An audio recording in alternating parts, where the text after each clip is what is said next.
Hello everybody, how are you all doing? Welcome back to Man City Unplugged, your very own Man City fan channel.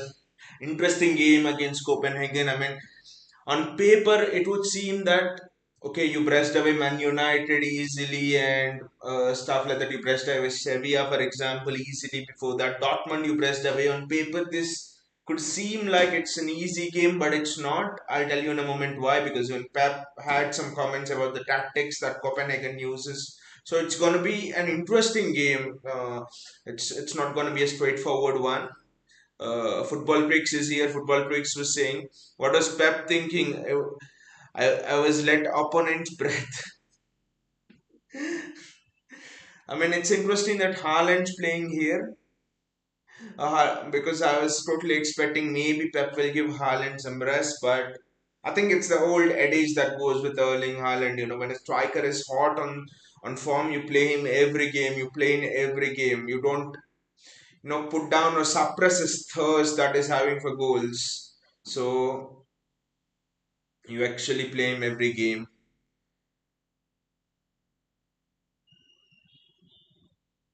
The structure is interesting. Yes, the interesting comments that Pep actually made about the Copenhagen team was, about the structure. It's not such an easy structure to break through from an attacking perspective, and also it's not so.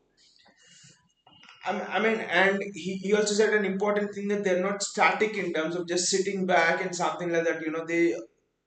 They sit back a bit in that structure of 4-4-2 something Copenhagen, and then they have some fast running forwards. They break, so it's not gonna be your almost your Sevilla kind of a game where they were toothless in attack. So see, Copenhagen is gonna be interesting. Sevilla struggled to get a goal against them, so that's not a match of our attacking characteristics or something that I'm comparing us to Sevilla. That's not the case, but it's not going to be as straightforward a test as some people might actually think. That I'm very sure about. And again, the formation is interesting. I think it's not a 4-3-3. Definitely, what is shown on my screen. I think it's more towards a 4-4-2 if you say. But then I was, they were showing it 4-4-2 on a few football labs, but I was thinking, will it be a 4-4-3? But let us see what happens. Alvarez is the furthest man forward, he's pressing. Look at that. The very first kick, Copenhagen, they just tried to go over our defense, realizing both Diaz and Laporte are slow. I don't think Diaz Laporte work, by the way, in big games. I know they worked previous season, but teams now getting more adventurous in terms of putting a PC forward when playing City. I don't think Laporte Diaz are the best combination going forward. Jack Grealish on the wing, Sergio Gomez getting into the midfield. Sergio Gomez will be very interesting to watch. Ruben Diaz, Amaric Laporte. Laporte was at fault for one of the goals against United. You could say he even had a hand in the penalty, not directly but indirectly. A bit of a defensive error from Laporte led to Martial getting that penalty. So Pep will have a keen eye on Laporte, but I'm not a big fan of playing Aymar Laporte in the big games, especially Spurs quarterfinals 2018-19 season. You lot would have noticed what mistakes Laporte did that eventually cost us a tie. Riyad Mahrez, he's one player I really, really want to get uh, want him to get back to form. Riyad Mahrez can be such a destructive asset, especially with Erling Haaland playing so well. The crosses of Mahrez, it could just be something else. But City have started brilliantly here. Our passing pattern is superb. Sergio Gomez has been involved a lot uh, in this first 1.5 minute or so.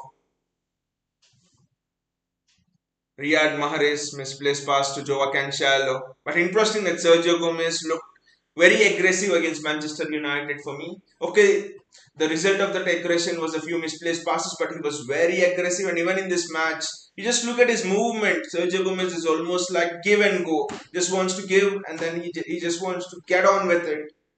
I think Sergio Gomez is definitely an upgrade over Zinchenko. He's an improvement over Zinchenko. Sergio Gomez for me has the attributes to be a top left back, an extremely top left back. He might not have the physical attributes in terms of height and stuff, but he has everything else. Ilkay Gundogan there showing exceptional abilities to retain the ball. Copenhagen are not even having a touch of the ball. They are just struggling. City are just moving one pattern after the other. It's just magical football. It's just football of the highest quality. It's almost like City are just continuing that United game. That's all. Riyad Mahrez. It just didn't stick for Ruben Diaz, I think. The press is on for City. The press is on. Sergio Gomez sprinting back. This is what Pep was talking about. Fast, dynamic runners for FC Copenhagen. And FC Copenhagen have a throw in. This match is not gonna be straightforward, guys. This match is gonna be almost end to end, I would say. And one thing Pep would really have a keen eye on is the control in the tempo. How is Jack Grealish controlling the tempo of the game? He did exceptionally well against Man United. Can he repeat it now for the second match in a row?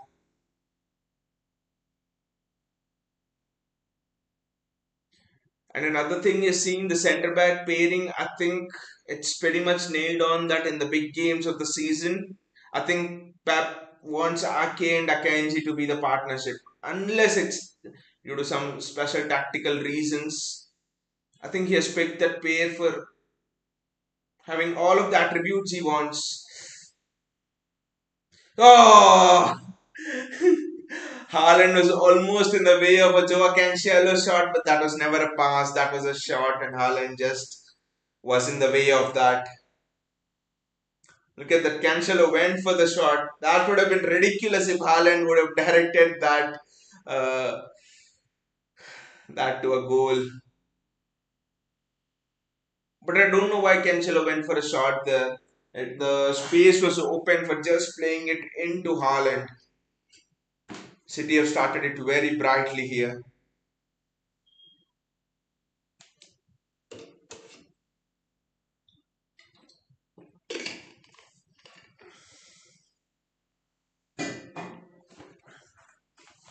The second ball is well won by Aymeric Laporte.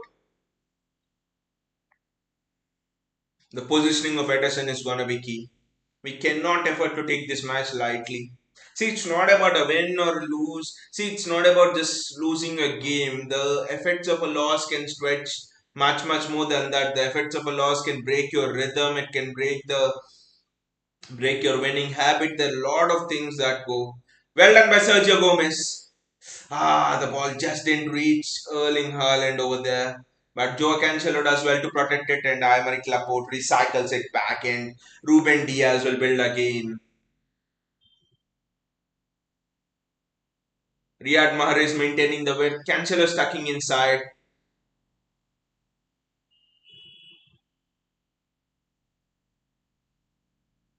It's almost there are the two centre backs. Jack Grealish, he's so much aggressive with the ball, especially after the international break. He's become so good. His decision making has really improved. He knows exactly when to slow the play down. He knows when to dribble and when to pass. Riyad Mahrez there on the right wing. The target is Erling Haaland again, and I won't cry out telling that it's boring and stuff. No, the patterns we are weaving are just excellent. It's not just a one-dimensional play like we had against Aston Villa, for example, in the first 45 minutes, or Newcastle in the first 45. No, we are moving some wonderful, excellent patterns, and that's 1-0. And who is the one who scored that goal? It's Erling Braut Haaland. What a goal! Erling Haaland's there. I was almost surprised that Haaland was there, but that just shows you the mentality of the guy. That just shows you the posing ability of the guy. It's just wonderful. It's just almost insane the kind of positions he takes up. I won't tell the kind of goals he scores, but the kind of positions he takes up. That's the most important thing, the positioning.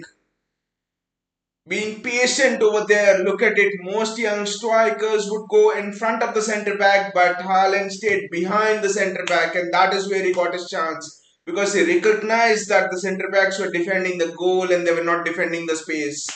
So that's an excellent hit, and the hit from Haaland was just out of this world. The hit from Haaland is Pep Guardiola smile. How many times have you seen Pep Guardiola have that smile on his face, being so satisfactory? He's always is picking up things for perfection. So, I mean, again, that Erling Haaland goal is all about the maturity at this level. It's all about the recognition of space. That's what I must say. Vinay is here. Haaland, yes, Vinay. Who else? Who else would dare to score the goal? Haaland. But I would actually love to see Alvarez on the score sheet. You know, he so much deserves that goal. If there's a player who deserves to score a goal after Haaland, it's Julian Alvarez. So much talent over there. This is wonderful. This is wonderful from Ilkay Gundogan. He tracks back all the way from midfield into the left back position. But by the way, guys, have you noticed the fluidity in Haaland and Grealish play? It's just wonderful. Grealish is not slowing the game down, but he's not rushing into his things as well. He's hitting that exactly right pitch, you know, and that's so difficult to get. Just get that by experience. So Jack Grealish, I don't know what's happened in the international break, but Grealish suddenly seems transformed. I actually know that a derby can do that to you. You know, you're out of form.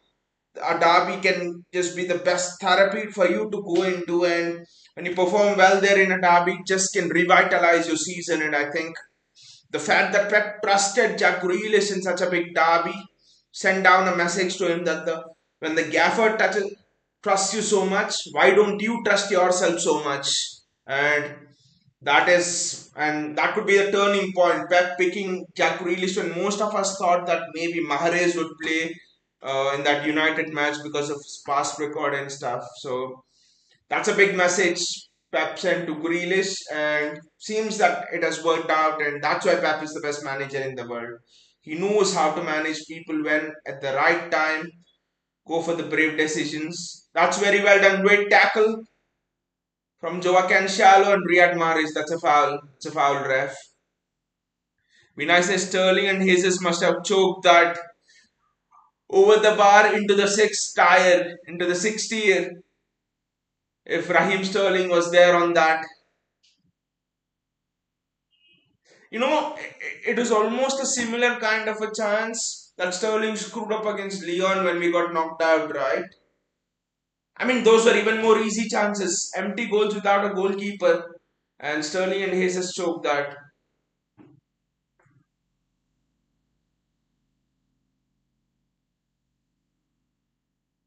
By the way, I don't think that you can even compare Haaland with any of the strikers around. He's just on another level. Because some Arsenal fans, you know, what they feel is that they got Gabriel Jesus and they feel that City have underutilized Gabriel Jesus, and in Gabriel Jesus they've got the best striker in the world. They've got someone who Pep didn't utilize well enough, and Arteta can get the best out of him. But the best striker is Haaland. There's no doubt about it. Gabriel Jesus is good, but is below two levels, because the level below Haaland is Lewandowski and Benzema. Lewandowski, Benzema, even Mbappe, if you want to consider him, they all are like even below Haaland. At this pure strikers at this point of time. Jack Grealish is driving into the box. It's Bernardo Silva. It hits the temper. It hits the bar. There was a chance, you know, for cutting it across, but I think Bernardo was in all of his right to shoot that. It hit the damper, you know, but that was a difficult angle. He just wanted to catch the keeper out at near post, but I think keeper had that covered. Look at Erling Haaland get involved in the play. It's just wonderful, you know. It's not just about, you know, scoring goals. It's also about, you know, learning every day. It's about getting into them positions and involving in the play more and more with every game, you see Haaland do something new in terms of, getting involved in play more and more, in terms of linking up better and better with his teammates, in terms of providing some great passes, great assists like we saw in the Manchester derby. So Haaland is improving every day, because what you see is just the striking elements and the goals he scores.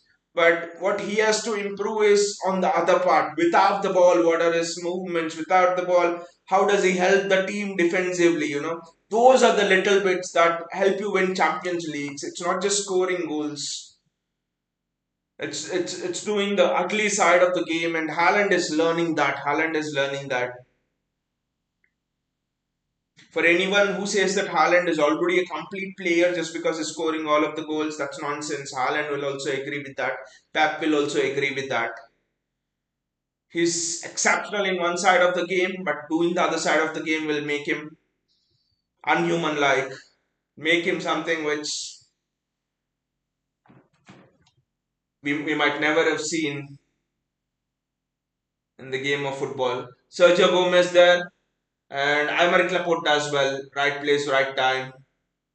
Look at Copenhagen, so aggressive on the second balls. That is what Pep was talking about, Copenhagen strikers, and Julian Alvarez's work rate has been very, very good. That's again great covering from Julian Alvarez, and maybe now City could be on the counter. Erling Haaland just couldn't get the ball forward, but Haaland's eyes lit up when he saw that space. Again, clean sheet will be a priority here. Pep will be killing those players if they don't, keep a clean sheet. That's a foul. If Haaland goes down to the ground, then the referee has to give a foul. There is absolutely no option for the referee over there.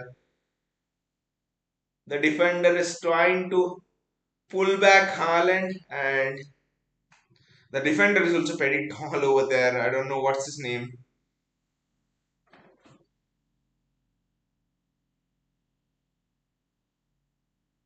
And people doubted this guy after just one Community Shield game.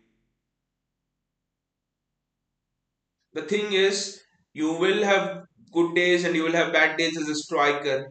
Even if it's Haaland, he'll have some days when the ball just will hit the Denver and things like that. The ball won't just go in. A goalkeeper will be having a worldy, will sky simple chances. It won't be always, but not with the frequency of Raheem Sterling and stuff. But there will be days like that for Erling Haaland as well. So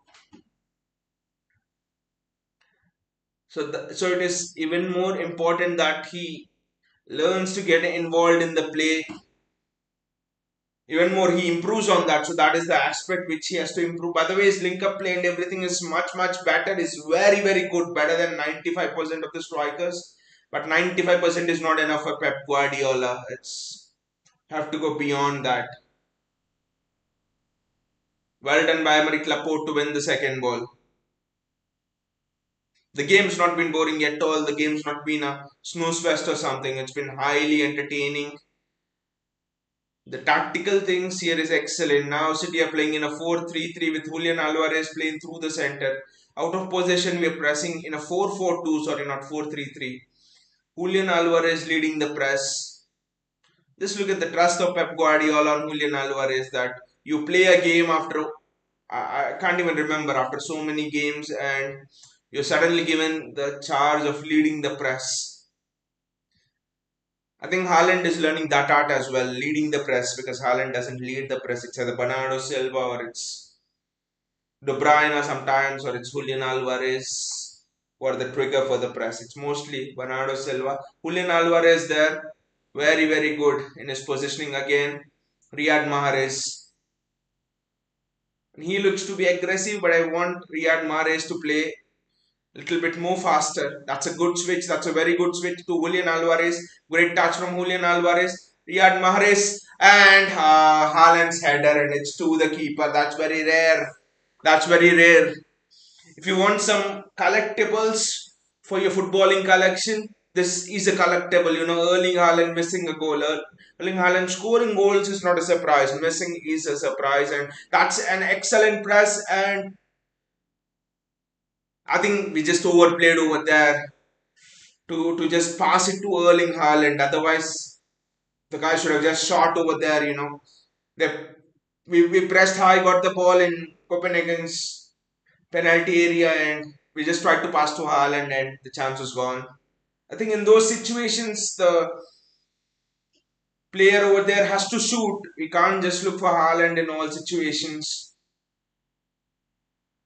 The principle of Pep Guardiola is try to pass to the one who has taken up the best position over there. And more often than not, Haaland takes up the best position, so that's why he has to be passed to. I think that is something which we will learn with time, in terms of when to pass to Haaland and when to go yourself. That's a good switch there to Jack Grealish. Grealish been maintaining the width very very well. Jack Grealish trying to dribble past the player and he retains the ball even though he's failed. Sergio Gomez, a decent cross, not a pinpoint cross, but that's a good shot from Ilkay Gundogan and the keeper saves it. Sergio Gomez again, always on the move, always has his head rotating. Aymeric Laporte, Ruben Diaz, Ilkay Gundogan, City are upping the tempo here. Riyad Mahrez, that was on Mahrez' left foot. He was allowed to cut inside. You can't expect Riyad Mahrez to leave that. People could argue that he should have crossed to Erling Haaland or put a cross in the box, but Riyad Mahrez. People saw Anthony scoring that goal in the United derby, curling it past, but that was always a Riyad Mahrez special. I bet Anthony would have been growing up watching Riyad Mahrez put that shot into the goal.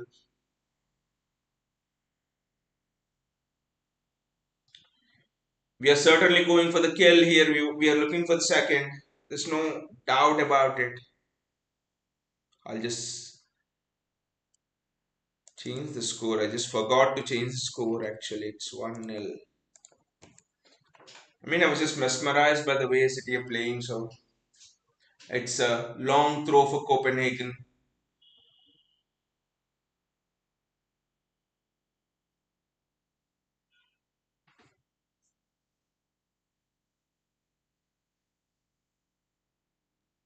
19 minutes gone and the game has not disappointed at all. Edison there, coolly and calmly doing it. Bernardo Silva, Aymeric Laporte. Laporte has looked solid till now. Diaz hasn't had much chance to show an impact on the game, so nothing to talk about Diaz here.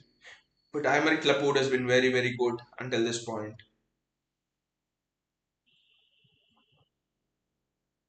Ilkay Gundogan doing excellent work in that CDM position. It's been so good.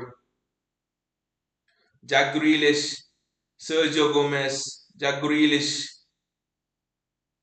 Sergio Gomez. Who is that Pratt who's shooting from that outside? Is it Ruben Diaz? I think it's Ruben Diaz. Why is Ruben Diaz taking that shot from there? I will never understand. When you have so many good strikers, so many good attacking players, and it's not like we are not able to unlock Copenhagen or something like that. We have been able to unlock them at will. I don't know why Ruben Diaz is taking that shot. Jack Grealish, the pass is cut out. Pass to Bernardo Silva is cut out.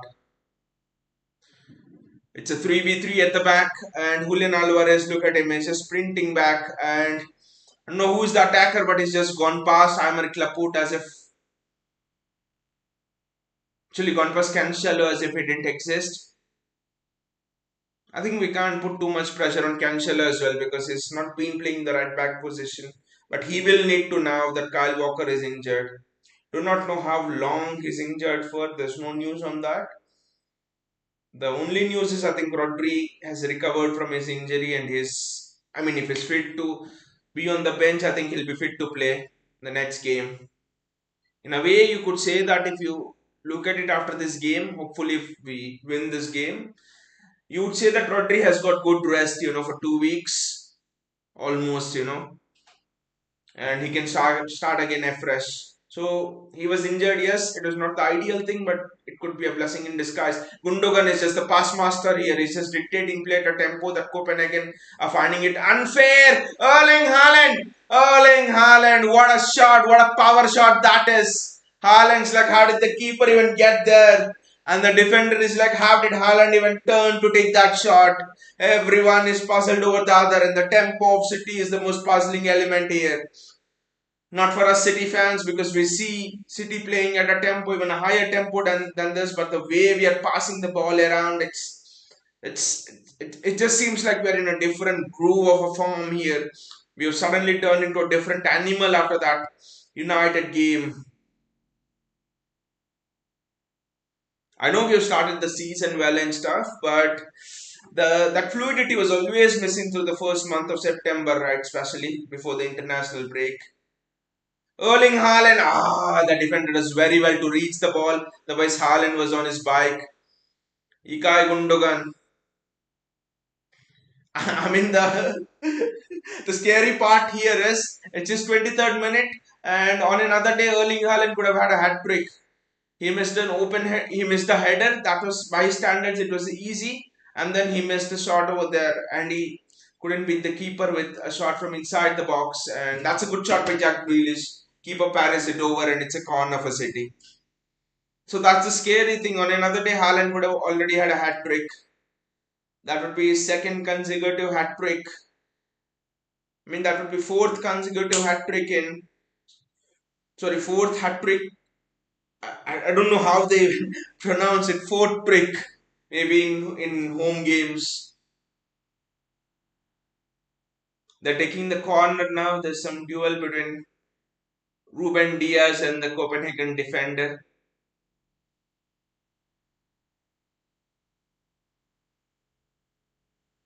They played the corner shot, and it's Gundogan, Joe Cancelo. It was always rising. Vinay says Gundo is such a useful player, once playmaker, now filling in for Rodri. And it doesn't seem that we are missing a heartbeat of Rodri, and that we are even missing a heartbeat without Rodri. And also another thing is, in a way, it's positively affected us, In a way, we are much more faster in terms of building up attacks. We are much more faster in terms of, bringing the ball from back to front. Gundogan there is almost like, Gundogan. See, there will be that difference. Rodri is a CDM and Gundogan is by trade, he's an attacking midfielder, right? So Rodri was always about, security, controlling the tempo. Gundogan is like, I want to just pass the ball fast at the rate of knots. I mean, Rodri's attributes are useful in certain games, and in certain games, especially when the opponent is, parking the bus, I think Gundo's attributes could be much more useful, but these two games when Rodri has been injured, it's that Gundogan filling up. It has shown Pep that there could be another dimension through which he can actually use Gundogan in that CDM position. That would mean Gundogan, De Bruyne, and Bernardo Silva in the midfield. I think that might not be the most defensively secure midfield, but that surely is the most the midfield with the greatest tempo in the world. You can't control the tempo of that midfield. Against counter-attacking teams, it could go both ways. But again, in a big game, I think it's essential to have someone like a Rodri. Aymeric Laporte there does very, very well. And it's Bernardo Silva into the box. First touch is excellent. And that's another corner for City. Why don't they just kick the corners long? Why are they taking short corners? I will not understand this. Maybe they want to put the ball in from another angle.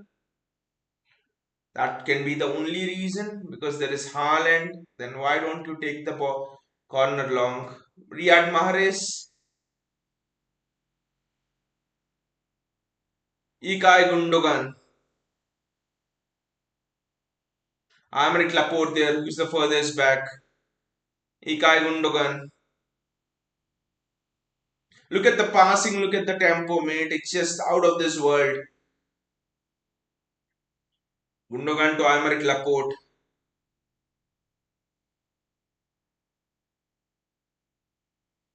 Gundogan to Ken Shallow over there. They're just trying to find the spaces, and Sergio Gomez is now coming in the midfield and is dragged this opposite number out of position, and it's Jack Grealish with a great ball in, and the ball goes back to Jack Grealish again. Wonderful cross. It's Bernardo Silva now. Bernardo Silva to Ilkay Gundogan, and Gundogan tries to have a shot. We have just pinned down Copenhagen. I think it just requires that last killer move with Haaland in the box. It's one killer move. Jack Grealish does very well to protect the ball.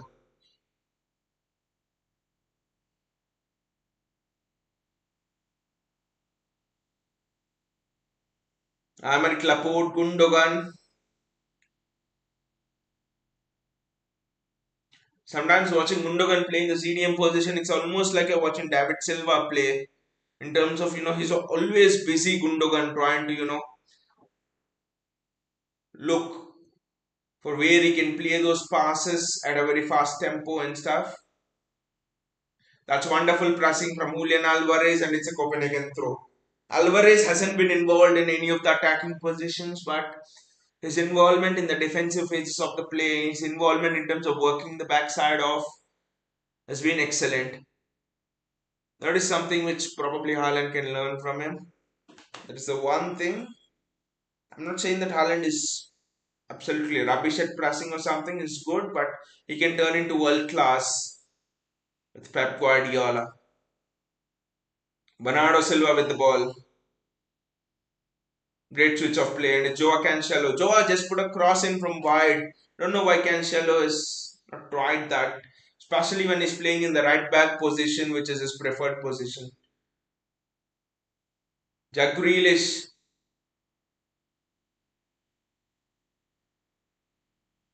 Aymeric Laporte. Sergio Gomez. Great ball, but wasn't in the range for Haaland over there. It's a throw in for City. Sergio Gomez has been very busy and has been excellent.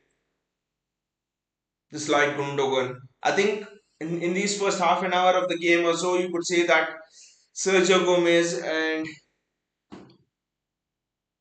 Jack Grealish have been the standout players there. I mean, along with Gundogan. So Sergio Gomez, Gundogan, and Jack Grealish for me, they have pretty much dictated the tempo of the game. Julian Alvarez has a bee-like work rate. He's just buzzing every time. Riyad Mahrez and Mahrez, it just seems with Mahrez that it's just trying too hard to get his spot back in the team, and it will be a bit difficult for Mahrez because Phil Foden is suddenly making that wide position his own, absolutely his own, that right wing position. No foul for the by the ref, and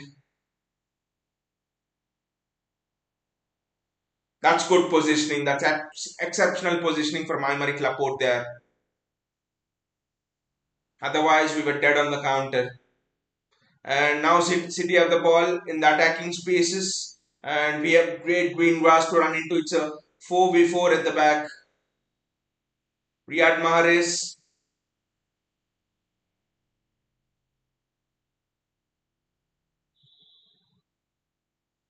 Ilkay Gundogan recovers the ball, and we can start the attack again. Sergio Gomez, he's playing as an inverted fullback. Sergio Gomez, there's no doubt about it. Jack Grealish hasn't done a single mistake today. Bernardo Silva, he just tried to dribble one too much. But Gundogan, pass master, look at that. I think now Pep is recognizing he can use Gundogan in a. That was a great save, and Jack Grealish knows that he had to probably score over there when he takes the shot from that kind of a position. It was almost from a central position that he's taken that shot, central position of the goal, and he's hit it pretty much straight at the keeper. Maybe he tried to get more height, but I think the best thing should have been to go either way, left or right. The goalkeeper hit it straight at the goalkeeper. Grealish will be absolutely uh, devastated that he can't score that. Vinay says how Grealish can't score. Exactly, Vinay. That to the Haaland. Is he offside? Is Haaland offside? No.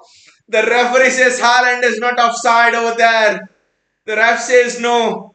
But We'll just wait for the VAR check over there. I think there's a hint of an offside. The Copenhagen players are not appealing at all, but let us just check.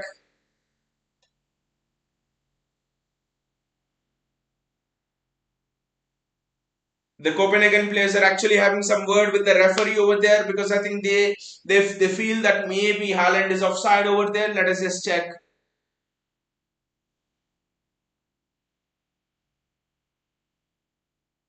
No, he's definitely not offside. He's definitely onside. There's a player who was playing everyone on the far side there, Copenhagen player. So, but it's a really good speculative shot from Sergio Gomez over there. I think it's an outside of the foot shot. What a jump we have in Sergio Gomez there.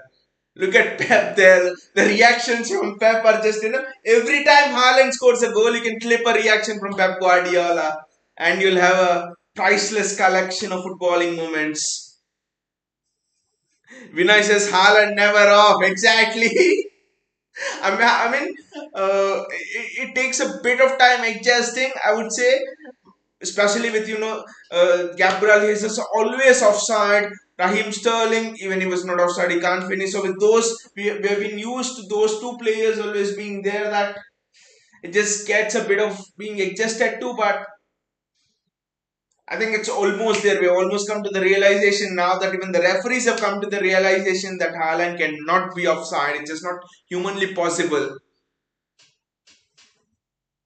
But look at it, that goal was always about awareness. That goal, the defense has been opened up a bit. That was, that pass could be a little blemish on what you can say is the downside of playing a Gundogan there with the Copenhagen player just going through. But again, I won't sit here and rant that, and pick out that that is the downside, because the upside of playing Gundogan in these kind of a games is just so much that doesn't even matter if you concede one or two more goals to the opponent. It just doesn't matter. Jack Grealish there, he's been excellent apart from that shoot. Ilkay Gundogan, Ruben Diaz, Gundogan completing the triangle with Laporte and Diaz over there. Sergio Gomez always being involved in the play. I think he gets an assist there for that Haaland goal. So it's the second consecutive match that he has assisted. Haaland, the space is there. Yes, Jack Grealish is in space now. Jack. He's just desperately trying to shoot and score, but I think there was no shooting opportunity there. He maybe had to pass. But yeah, Vinay, you're right. How did Jack Grealish not score that? Because it was at the center of the goal, and when he took that shot, just either way of the goalkeeper and Grealish scores. That's a foul for Copenhagen.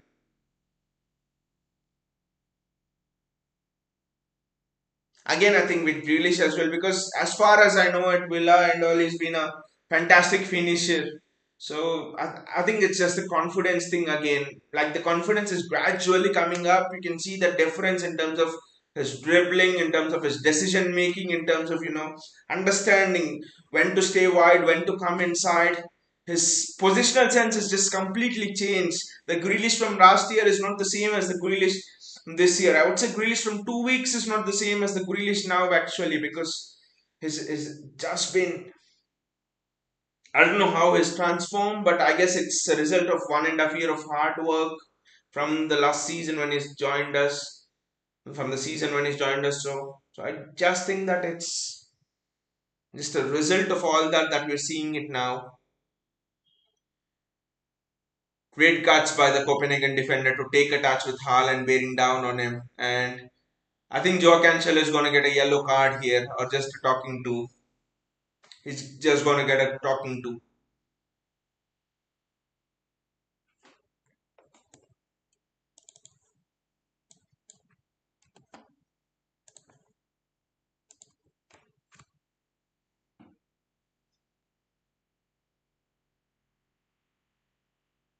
Jack Grealish.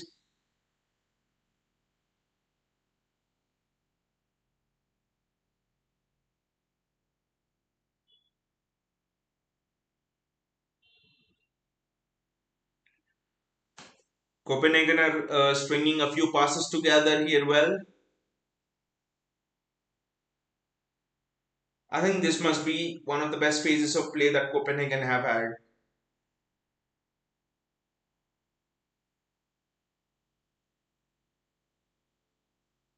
Look at that. Tactically, I think they've worked it out well. And the press from Copenhagen is also impressive here. In a way, I would say comparing the Derby and this United are even shittier than Copenhagen. And to say Copenhagen is the weakest team in the group, but I think the Derby looked much more easy in terms of we could move United around it well, their positioning and all. But Copenhagen seemed to have a structure. They seem to have a spine running through the squad, which United lacked actually. The Derby game. At this moment, I would place even Copenhagen above United. Vinicius Mahrez is a bit frustrating, but it's not that frustrating like we have seen against Villa and in the Community Shield, right? When both Grealish and Mahrez were coming inside and stuff, it's much better, right? It's been much more entertaining. It's been much more on the front foot, and I think Mahrez is also coming back to confidence. Is also getting back. He's also adapting to the system. So I think we must give a little bit of leeway to Riyad Mahrez and the great servant he's been for the club. But I'm glad that we're not seeing that Grealish Mahrez bullshit again. Julian Alvarez, wonderful switch from Julian Alvarez. Quietly, Julian Alvarez is also turning into a star man of this half.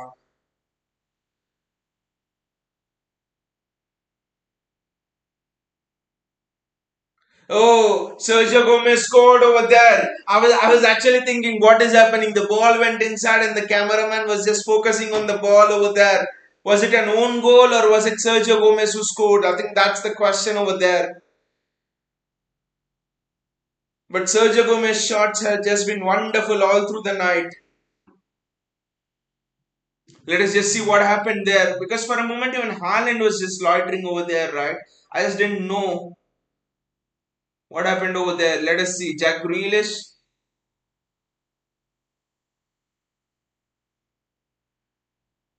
There was a actually think there was a huge deflection over there. Yes, that's why there was a bit of a pause and a lull over there. But anyway, if there wasn't a deflection, then maybe Haaland puts it in for his hat trick. You never know. But Sergio Gomez shooting has been excellent today. In terms of his not taking certain speculative shots, like how Cancelo takes some shots and it's just a bit frustrating. The ball goes over the bar. But Sergio Gomez is taking shots where he knows that okay, even if there are defenders in the way, it might fall to Haaland or it might deflect and go into goal like it did. That was a good run from the Copenhagen attacker, and Sergio Gomez just about defended it well, I would say. He was aware of what was around him.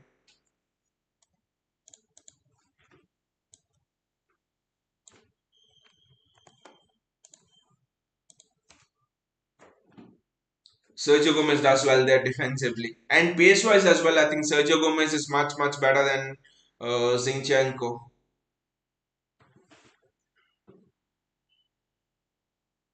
Sergio Gomez there.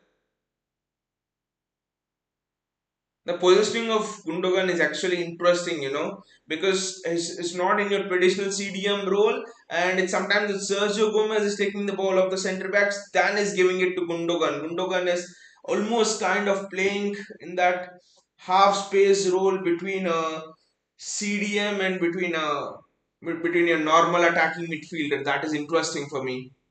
Gundogan's positioning is interesting, and what Sergio Gomez is doing is also interesting. Tactically, you must have a lot. It must demand a lot, right, on what Sergio Gomez is especially doing today. Riyad Mahrez is protecting the ball well there and is done absolutely well. Julian Alvarez, that's a very good ball. That's a very good ball. Joao Cancelo. Joao Cancelo with the ball is 1v1 with the Copenhagen player and he loses it out.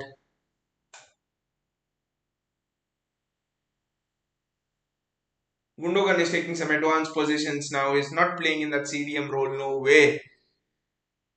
Ruben Diaz is playing some 10 yards ahead of our center line. Sergio Gomez is tucking in as the third centre back now in position.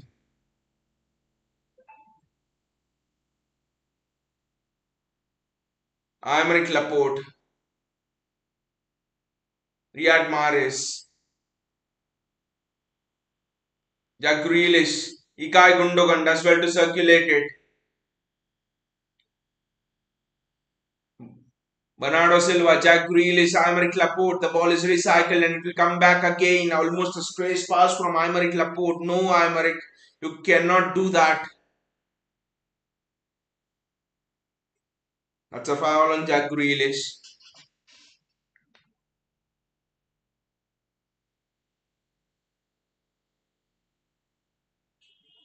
Riyad Mahrez again. He's just showing a bit more aggression towards the end of this half, and it's Julian Alvarez. Look at him, goes through as if the two defenders didn't exist. That is Julian Alvarez at his absolute peak. Joaquin Shallow, and that should be 4. That should have been 4-0. That should have been 4-0, Bernardo. That should have been 4-0. That was almost an open goal chance, right? I don't know how Bernardo Silva misses that again.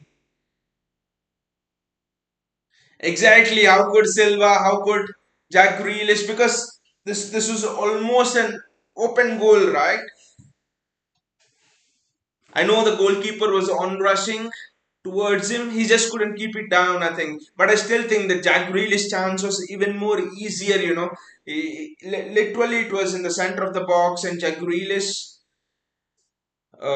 is known for taking free kicks and stuff. That should just be bread and butter for Grealish. This, I think, a little bit more difficult with the keeper coming in, you know.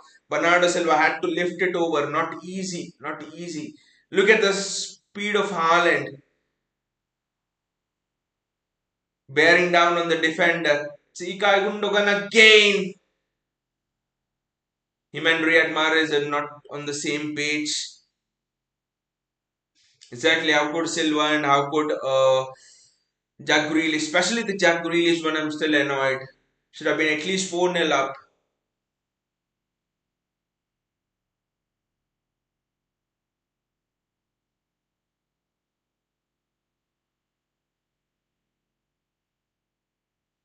The keeper of Copenhagen is just having some nice touches. And I think City are looking for one more attack before the half. Ilkay Gundogan on the front foot and it's Erling Haaland. The pass was just asking too much of Haaland over there. He just has to bend his run, curve his run, which was taking him away from goal. Jack Grealish, Erling Haaland. Wonderful, wonderful give and go. Jack Grealish and Erling Haaland, and the ball is still kept in play. This is wonderful play from City. The understanding between Haaland and Grealish in those tight spaces is just out of this world. Oh, the ball went out, but that was good 1-2 between Haaland and Grealish over there. And that's half time, and the you could look at the score line and say that it's been pretty much one-sided, but in a way Copenhagen have had an interesting shape and structure like Pep Guardiola said, and City have had to be, I mean, we've moved the ball so fast that not just Copenhagen, any team in the world would just struggle with our intensity of play, struggle with the way Gundogan, the triangles between Gundogan, Bernardo Silva, Sergio Gomez, Jack Grealish, Bernardo Silva, they're just unplayable. The speed of passing between these two triangles. So Gundogan has been the pass master. You know, all of the talking points about this match will be Erling Haaland 2 goals and all of Gundogan playing very well. You know, that's true. That's true. But there are some unsung heroes playing over there. You know, Julian Alvarez for me. You would not have any stat telling that Julian Alvarez was standout performer there in the game. But quietly, you know, Julian Alvarez is occupying that half space between the CDM and the Copenhagen defenders, which is meaning that it's just a bit confusing for the defenders to commit entirely to Erling Haaland. So Julian Alvarez for me has done a great job. I would say I would just want Julian Alvarez to get that goal, at least one goal actually, because he so much deserves it for the for the way he's tactically, you know, moving this side forward. Yes, the brains behind this side today is Ilkay Gundogan, but the face of it, I would say, but the organizer of the press today, but the one who is injecting that pace and dynamism into the team is Julian Alvarez. And for me, the positioning of Sergio Gomez has also been it's been a bit surprising, I would say. I, I'm sure that Sergio Gomez would have practiced it in training and stuff, but for a few moments he's almost playing as that inverted fullback, and then for a few moments, especially in the 35th minute or so, Sergio Gomez has just he's just gone and stood there as a third centre back near Laporte and Diaz. Maybe is that because Pep wants Sergio Gomez to bring the ball out? Maybe Pep thinks that he has Copenhagen players have you know increase the intensity in their press, and Pep actually feels that they need a bit more pacey, bit more someone who's even more comfortable on the ball to bring the ball out. In Sergio Gomez, I do not know, but the positioning is interesting. And also there were times when Sergio Gomez went on the outside and Grealish was dribbling inside. So Sergio Gomez literally played three positions in this game. He played in the half space between the CDM and the defender. He played out wide. He played as a third centre back. So I think these are the demands of playing in a Pep Guardiola team. This is what you need to have. It's just not enough to have a one trick this thing. So very well done to Sergio Gomez. Bayaji says Sterling doing Sterling things at Chelsea, missing 1v1 again. Let the Chelsea fans celebrate the signing of Raheem Sterling even more. That's what they said. Literally the statement which Chelsea fans said after they signed Sterling from us is, you are missing someone who will give you that 16 to 20 goals consistently every season. City might struggle due to losing an established international in Raheem Sterling, due to losing an established experienced attacker, my foot. We have made Raheem Sterling what he is. If Pep Guardiola can put half of the effort of what he has put on Raheem Sterling on someone else from the academy, they'll finish better than Raheem Sterling. So, so I'm like, Chelsea fans, enjoy Raheem Sterling. He's not gonna go away for next 2, 3, 4 years easily from you. Vinay says, yeah, Bayaji was about to say that. By the way, what's the score, guys, in that Milan Chelsea game? I've just not checked the score there. Football Pictures, I'm impressed with Gomez. He may be the regular starter. I think he has to be the regular starter as well, football picks, because we do not have any options over there. Kyle Walker's injured.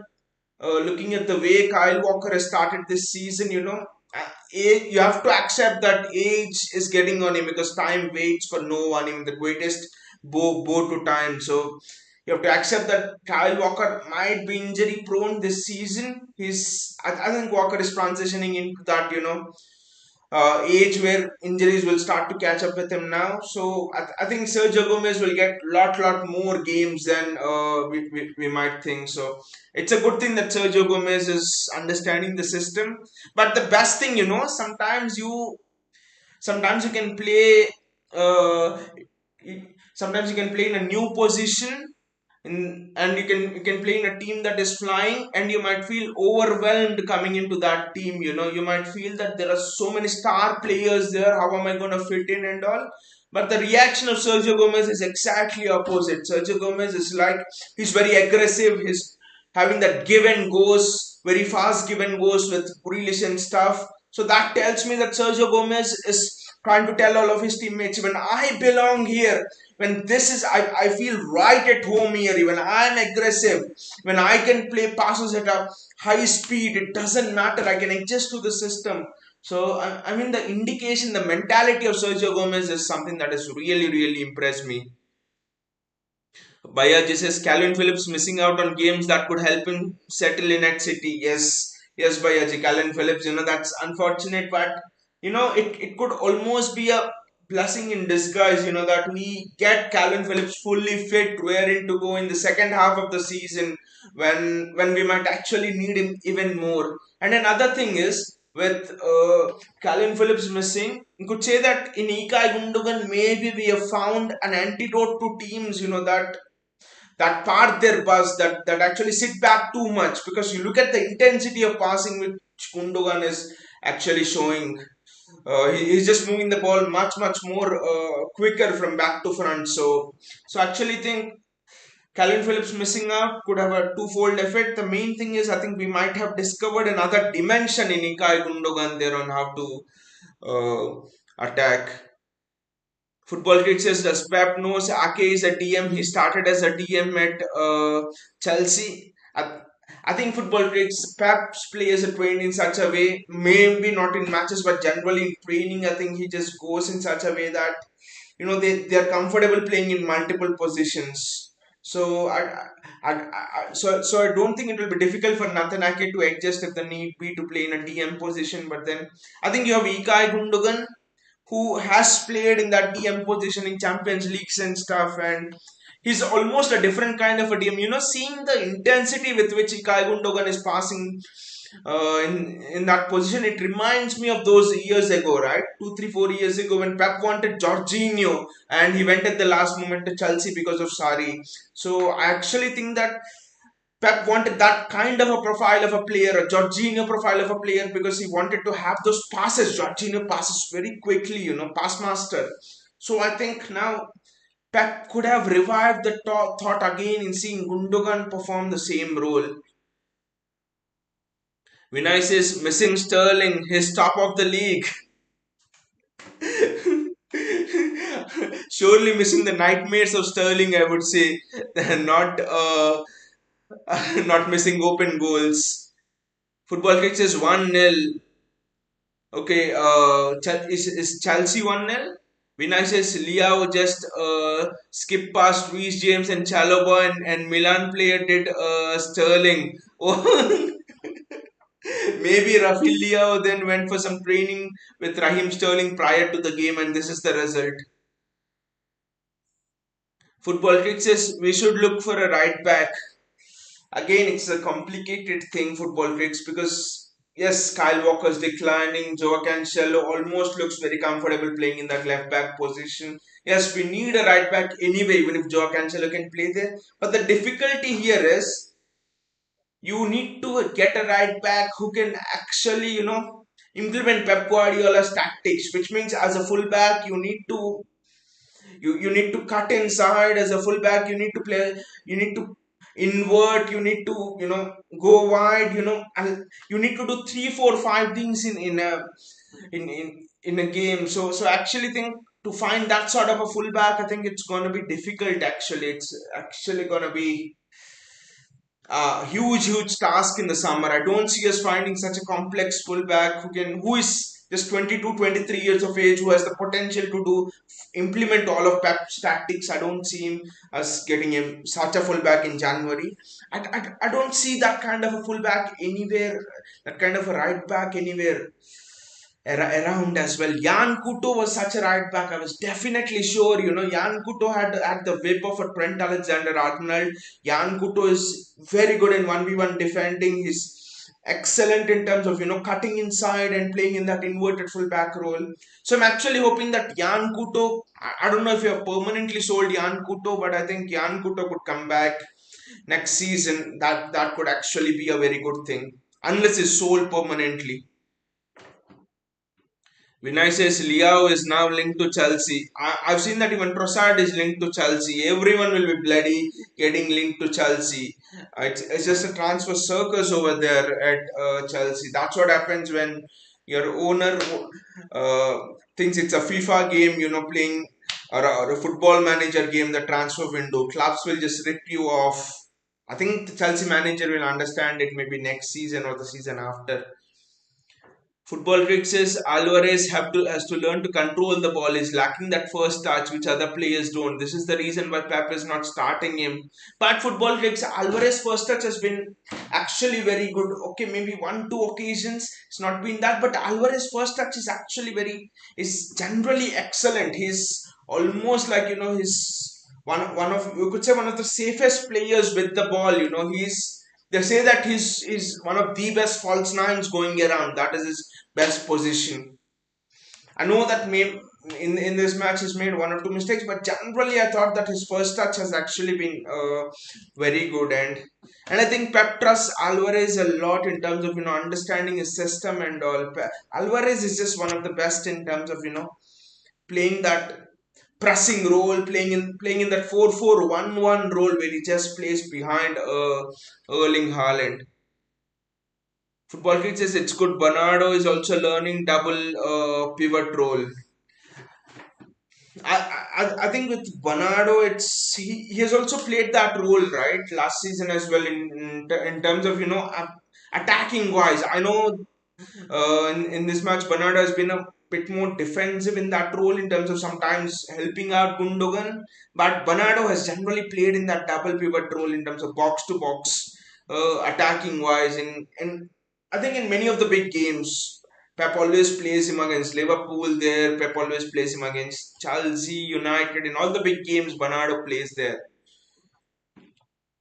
Football Crick says Hakimi is the one I believe, but let's see. I don't think Hakimi actually uh, has the defensive knowledge. Hakimi actually has the tactical knowledge to play in that role for Pep Guardiola. Hakimi is pacey, but pace doesn't make you a good fit as a Pep Guardiola fullback. You need to have much more than that, and I don't think Hakimi is the right fit for that. Football Kicks is how about Dumfries from Inter? Dumfries from Inter is actually interesting. He was linked to Man United a lot, right? This season, I haven't had a close look at him, but I've actually heard that Dumfries from Inter Milan is actually very good. I'll actually see him, but for me, it's always been Jan Kuto for me. The way he plays, the guy is a real talent. If only Pep Guardiola can uh, train him in the right way. Jan Kuto has the potential to be, almost in terms of, I can talk about him in terms of, Trent Alexander-Arnold and stuff, in terms of those things attacking wise and defensively, he's much, much, much, much better than Trent, Jan Kuto. So I hope we bring him back. Uh, Football Kicks says I'm seeing Bernardo playing right mid and Grealish in midfield. See the difference. I think they're just rotating. Sometimes Bernardo is finding himself is going on to the wing, helping Grealish overlap. Grealish is there's an early substitute here. Cole Palmer is coming on right out from the break. That is interesting. So I think they're just interchanging roles. Grealish and Bernardo Silva, like they have done against United in the derby as well. It's just to drag people out of position and provide another overlapping option to Jack Grealish. See, I think Pep realized that's what was lacking with Jack Grealish. Before the international break, there was no one overlapping. Erling Haaland is going off and Cole Palmer is coming on. So now Julian Alvarez will play in a striker's role. So this is interesting. There's going to be a big half for Palmer. There's going to be a big half for Julian Alvarez. So I think with Jack Grealish, in the international break, Jack Grealish played well because Josh Wilson his brand was, overlapping. But after that, really the performance of Grealish, they subsided a bit because no one was overlapping. It was just Cancelo cutting inside and stuff. I think now Pep has understood that, and he has understood that for Jack Grealish, I can't tell my fullback to just overlap. That will damage my entire structure. So what he has done is he has told Bernardo to overlap sometimes, which is giving Grealish more freedom in dictating the play over there. So I think that's a good tactic from Pep Guardiola to fit in Jack Grealish. Again, Pep is such a good manager because he sees how do I get the best out of each player, and he creates the conditions in his team and his structure on how to get the best out of them. That's an excellent turn. That's a wonderful turn over there from Cole Palmer. What a turn there. Palmer is also looking very, very confident.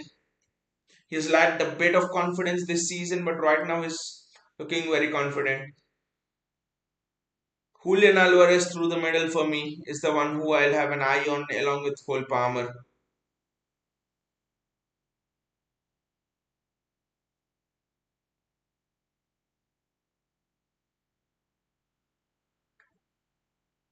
Cole Palmer again aggressive with the ball. He's just trying to take the ball and run with it. That's a great pass over there. And it's Sergio Gomez. Sergio Gomez to Jack Grealish.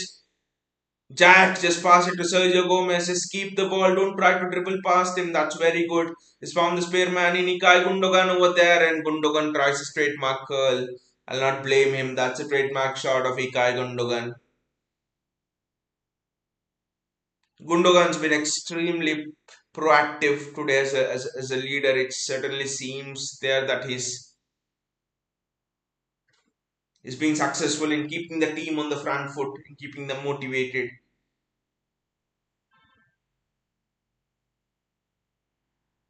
Copenhagen are stringing a pass. Whenever they strung a few passes together, they have looked very, very good, Copenhagen.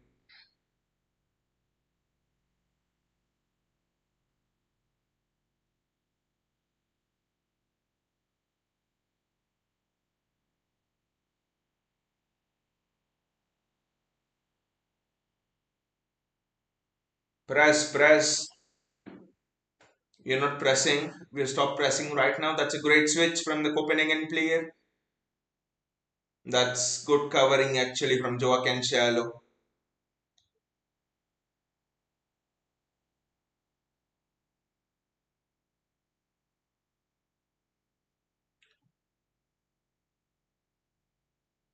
That's a foul by Julian Alvarez, but no one was pressing with him. He was just frustrated over there and he just went on to press. No one was pressing with Julian Alvarez. Cole Palmer is now joining in the press. I think we're playing a 4-4-2 out of position here. Sergio. Very well done by Sergio. Calmly giving the ball back to Edison.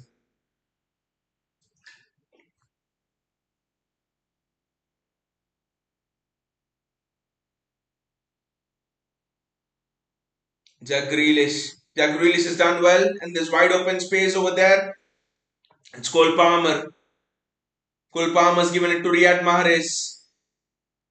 Joaquin Shallow is not successful in putting a pass in.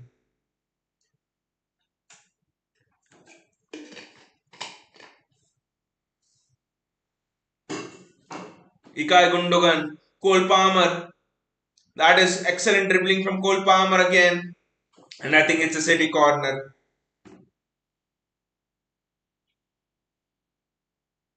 Cole Palmer is looking very bright. When Cole Palmer is confident, he can just dribble past anybody. He's so good in manipulating that ball. Cole Palmer just need to give him confidence, which he has lacked in a few games in the Premier League that he has got minutes in.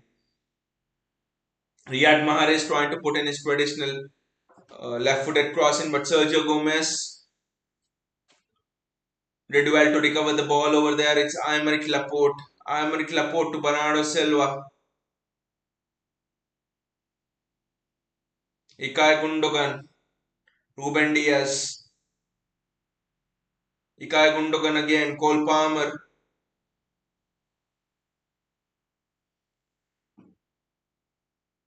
City has suddenly, City has slowly striking back into their rhythm. Riyad Mahrez there. He's not slowing up the play too much. That's a good improvement. Jack Grealish. He does very well. Cole Palmer. Sorry, Aymeric Laporte. Ruben Diaz. Julian Alvarez.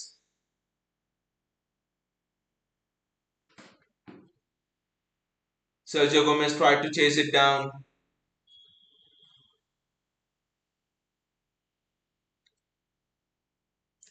That's a foul in favor of Copenhagen. Cole Palmer there with the shot actually. I thought it was Julian Alvarez, but Cole Palmer with the shot and the goalkeeper does well to parry it. But I like the confidence in Cole Palmer, the way he's come out. Because in the last few Premier League games, whenever he's got minutes, Palmer's almost looked like, maybe the gaffer will be angry with me if I make a mistake. But today he's like, let me be aggressive and go for it. What will happen, will happen. I think that is the attitude you need to succeed in a Pep Guardiola system and team. Again, the defense is almost opened up over there. I do think that Ake and Akanji defend these across the box crosses better than Laporte and Diaz. Kenji, by the way, has been a wonderful, sensational signing, I would say.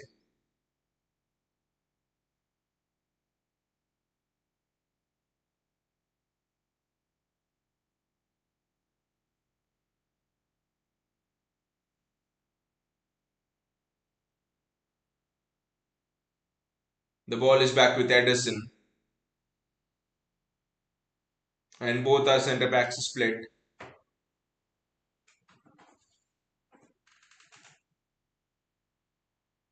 I don't know what is Edison trying to do. Just kick it. This is sent it to Joaquin Shallow. And that's a loose ball, and it's given to Sergio Gomez, and it's found its way to Sergio Gomez. There's no one for that cut back over there. That is the position that Erling Haaland would have been in. Ah, that's so frustrating.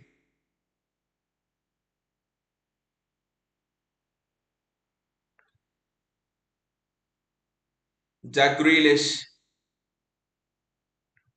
Wonderful, wonderful between Gomez and Grealish. Jack Grealish again. Bernardo. And it's a corner for us. Vinay says what Haaland's up, no hat trick. I think Pep realizes that in the schedule it's important to keep Haaland fit more than anything else. And I think it would be again foolish. That's a penalty, I think. Is it a penalty? What has happened in the box over there? Is it a penalty? Has the ref given a penalty over there? Because there's been some pulling in the box.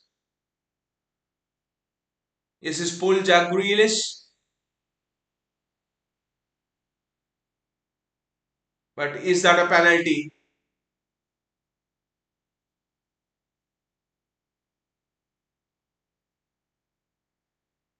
Yes, it's a penalty, and Riyad Mahrez is taking it.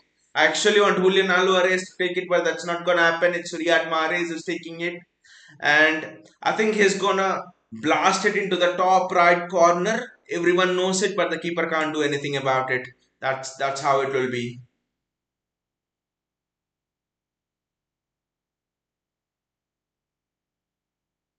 I think he's gonna go blast it into the top right corner. There's no doubt about it.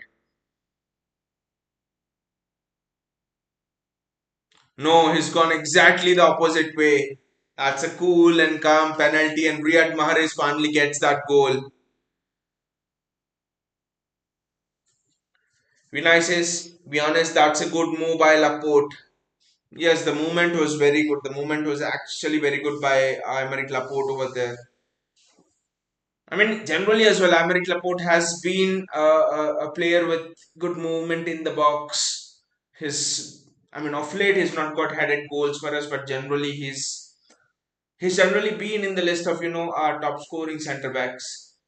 Again, they're showing the movement of Aymeric Laporte, yes, he's gone late over there, and the Copenhagen player panicked because the ball was not going anywhere. But anyway, I'm happy for Riyad Mahrez. I'm happy for Mahrez that he's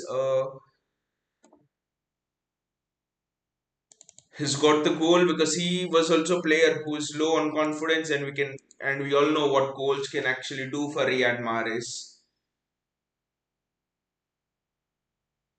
Yeah, with Erling Haaland, the thing is, I think Pep would have looked foolish if he would have left Haaland for a hat trick, and Haaland would have actually got injured. So in an already won game, so Pep can't take any risks. So I just think that it's a wise move to take off Haaland, and also to bring in Cole Palmer, because Palmer is also in need for minutes, and I think for Pep to actually it's actually important to give minutes to all of these players like Cole Palmer, to your fringe players, I would say, because you'll need them a lot in the later stages of this season, especially. So it's important that everyone gets that's almost a perfect ball from Cole Palmer over there. I just think Palmer tried to be too perfect, but I think Haaland would have got more than a hat trick if he would have stayed till now. A Palmer cutback and a Palmer flash across the box. This is good. Rico Lewis is coming on now. This is very exciting. Joao Cancelo is off and Rico Lewis is coming on. So Rico Lewis will have half an hour now to prove what he can do. This is interesting. Sergio Gomez, Rico Lewis. on our flanks. It could almost be, an indication towards a new generation that is taking the baton. Cole Palmer there in the midfield. Rico Lewis there at right back. I actually think Pep trusts Rico Lewis to be a long-term successor of Kyle Walker.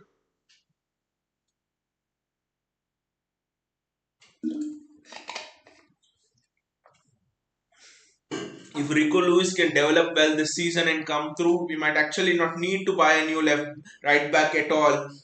It could save us so much more money. And also there would be another player who comes from our youth academy. It's not just about money, but it's about a player coming from our youth academy, and getting that academy system, that supply chain of producing players, getting it purring. So I actually think that that's the next part, I think, in our development as a super power in footballing world, getting our academy system purring and ready to go.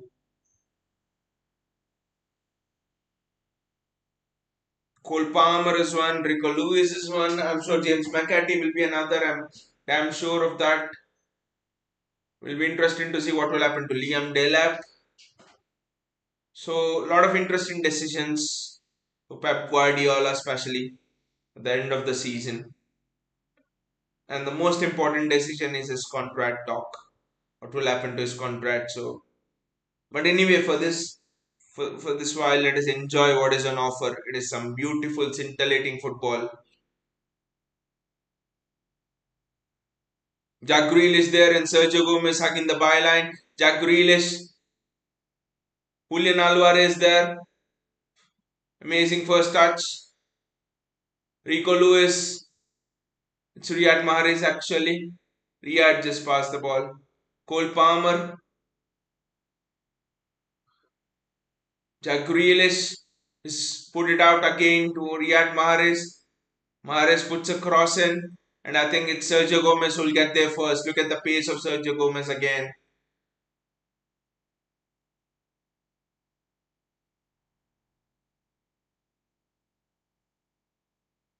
That is very well done again. Julian Alvarez has been fouled, but referee says play on because we retained the ball. It's Ikai Gundogan.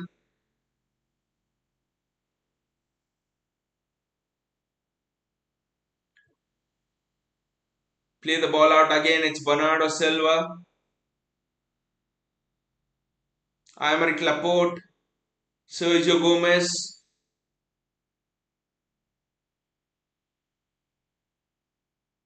City are just recycling the ball at the back. Cole Palmer, Riyad Mahrez. Ikai Gundogan. Ikai Gundogan again. Gundogan is controlling the tempo of the game exceptionally well.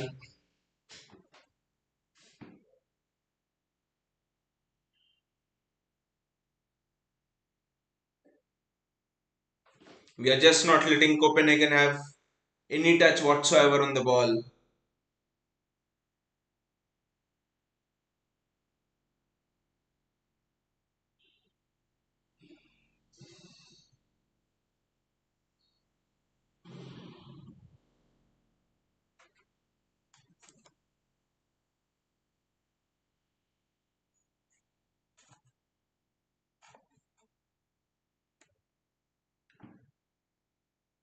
Copenhagen haven't had a touch on the ball since the last 2 minutes. What a passing sequence. Aymeric Laporte, Jack Grealish, Ikai Gundogan. Rico Lewis does a mistake but recovers well, and that is the important thing. Ikai Gundogan, and that's a good switch out to Sergio Gomez. Jack Grealish,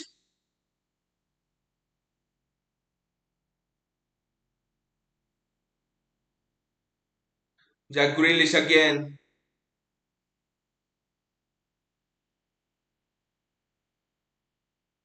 Riyad Mahrez, Cole Palmer. Ruben Diaz does very well. And it's a Copenhagen throw. That's a missed touch from Sergio Gomez.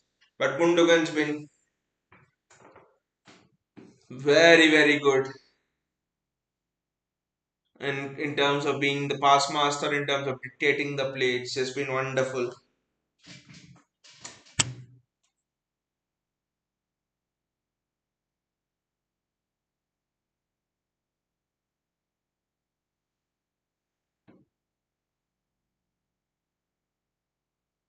Ilkay Gundogan there again starting the move.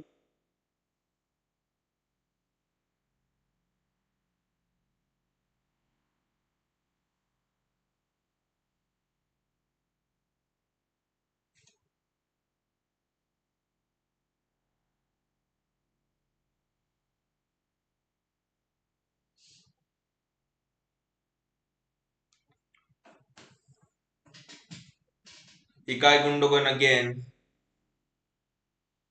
Sergio Gomez. Jack Grealish there. He just tried for an almighty dribble and he gets the free kick. The free kick might just be too close actually.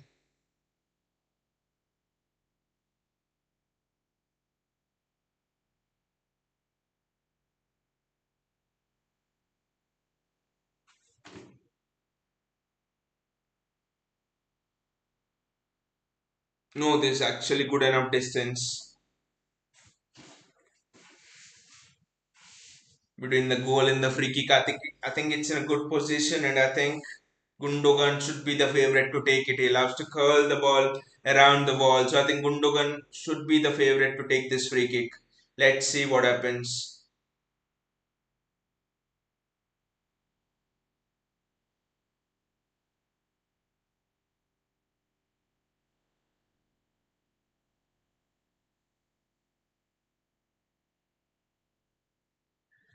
He's hit it straight into the wall, Gundogan.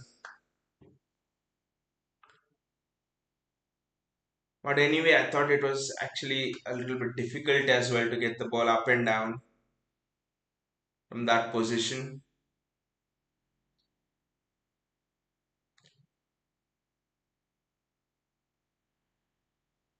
Gundogan to Rico Lewis. Cole Palmer is the one who is holding the width over there with Riyad Mahrez having the license to cut inside. Cole Palmer there. Look at him being so aggressive with the ball. He's just dragging his opposite number inside out. Cole Palmer again has been found in space. Ilkay Gundogan, and I think it's a throw in for City.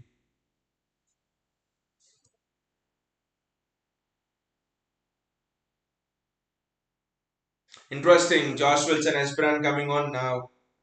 This is very good. Pepe's trying out all of our youth players actually. This is very very interesting. Josh Wilson Esperan coming on.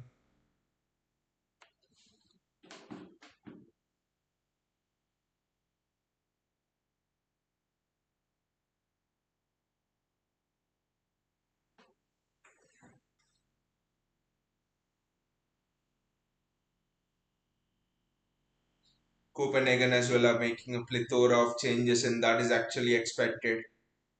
Bernardo Silva going off. Maybe this would mean that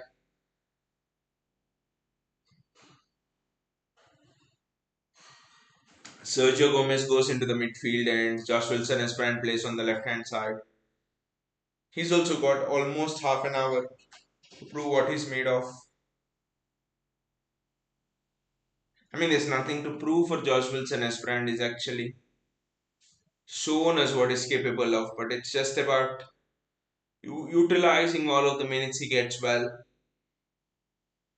Because there will be chances surely in the Carabao Cup, in the FA Cup for youth this season, especially keeping in mind the relentless schedule that is on offer.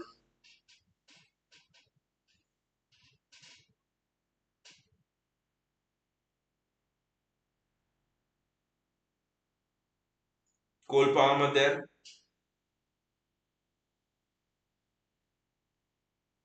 Josh Wilson as brand.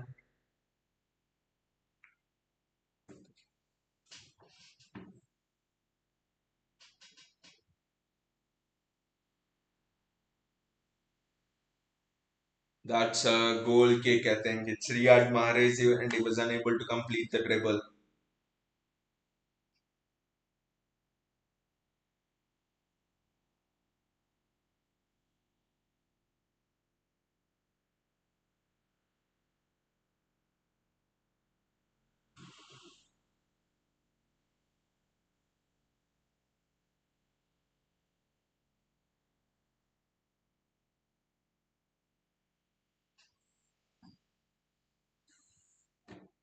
It's a long goal kick by the Copenhagen keeper and well done by Josh Wilson Esperant to win that second ball. Cole Palmer, very aggressive. That is very good.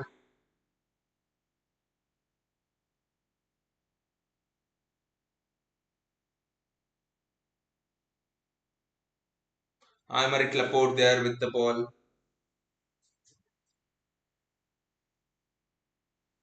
Josh Wilson Esperant, look at how aggressive he is.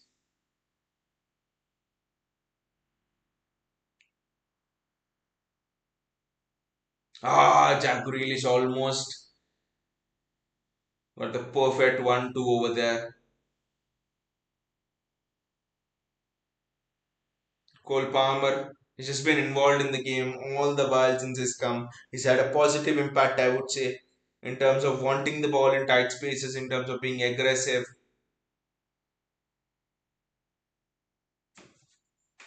Aymeric Laporte, Josh Wilson Esperant, Ruben Diaz,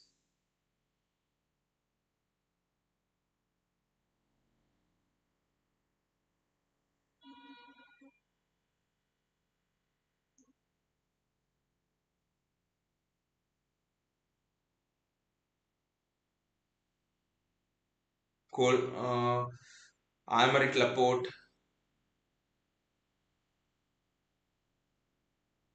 Jack Grealish does well to keep the ball in, and it's Ruben Diaz.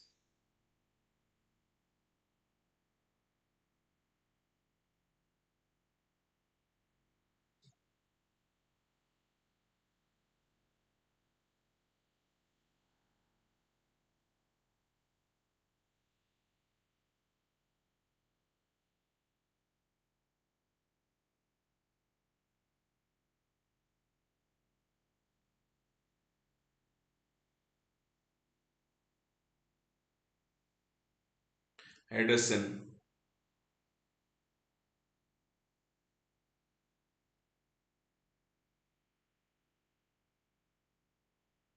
Riyad Mahrez, that's a great switch, but there was a Copenhagen defender already there. It's Jack Grealish.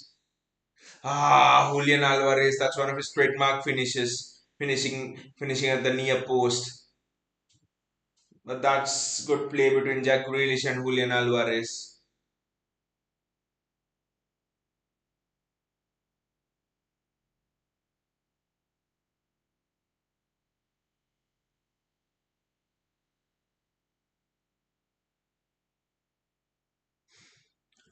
I think the keeper got the angle covered, but Julian Alvarez is known to, blast the ball into the roof of the net like almost Sergio Aguero always did. So that is a Julian Alvarez special.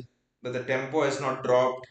Gundogan just seems to be on another level playing in that CDM role in this formation. That is something else.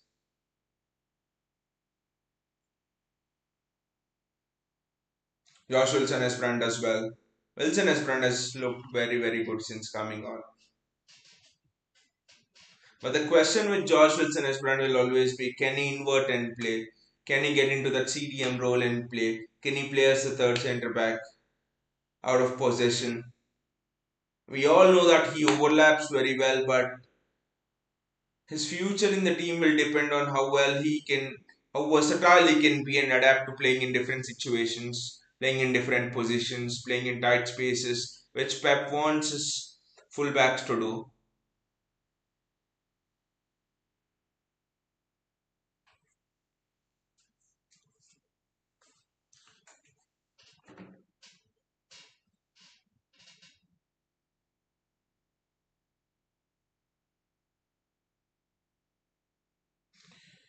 That's a foul by Rico Lewis, I think. Rico Lewis, for me, there's no doubt he can play in the midfield position. His ball control, his dribbling skills. I haven't seen the crossing of Rico Lewis, but he just seems to be a very good player, a very good talent, at least now. Will be interesting to see how Rico Lewis develops.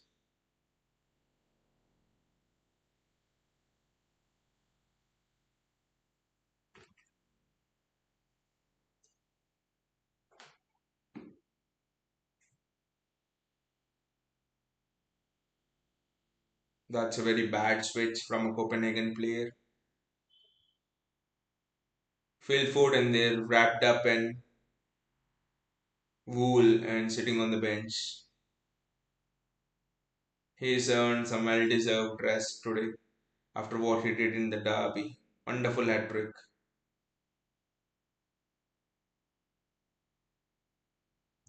Ruben Diaz now coming out with the ball.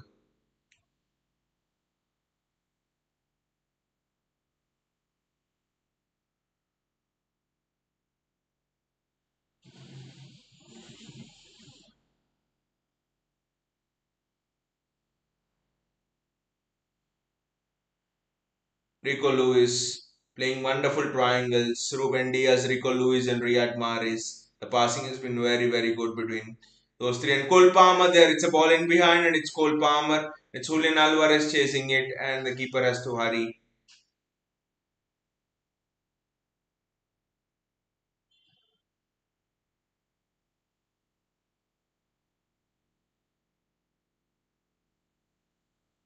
And Copenhagen break now. It's a 3v3 at the back. And Copenhagen should have actually scored over there. That's a very bad miss. But how did the 3v3 happen at the back? I do not know. I have no idea whatsoever. I think it was a loose touch.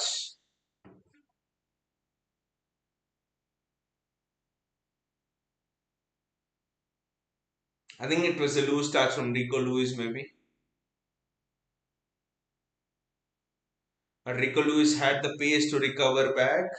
But it's just that he was absolutely sold the dummy by the Copenhagen attacker and he bought it.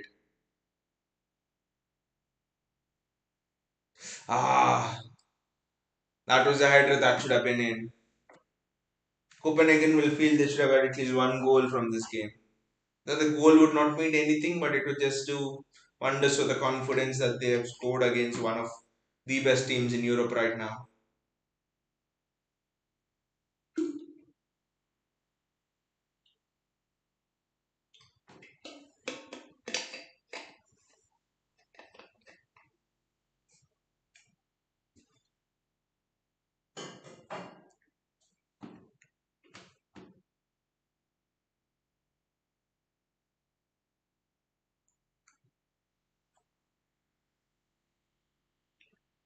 Diaz to Laporte.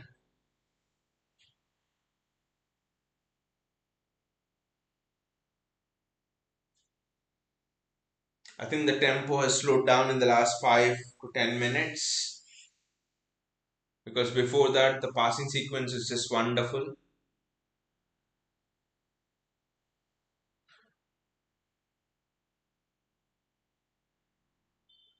That's a wonderful team goal. What a goal! What a goal! That's finished off by Julian Alvarez. What a wonderful team goal that is. That was a piece of beautifully crafted art. That is the result of hours of training ground practice. You know, that goal symbolizes what a Pep Guardiola team is about. That goal is just tells you everything, everything about City and the kind of football they're playing right now. That goal is just brilliant. Let's see from where it starts off. It starts off from Ederson, starts off with, and then Wilson as Brand, and then Jack Grealish, Riyad Mahrez laying it off to Julian Alvarez, and Julian Alvarez finishing it off.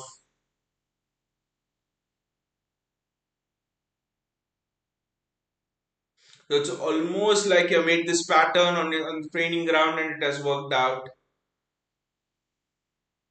And Julian Alvarez has his goal. Wonderful finish.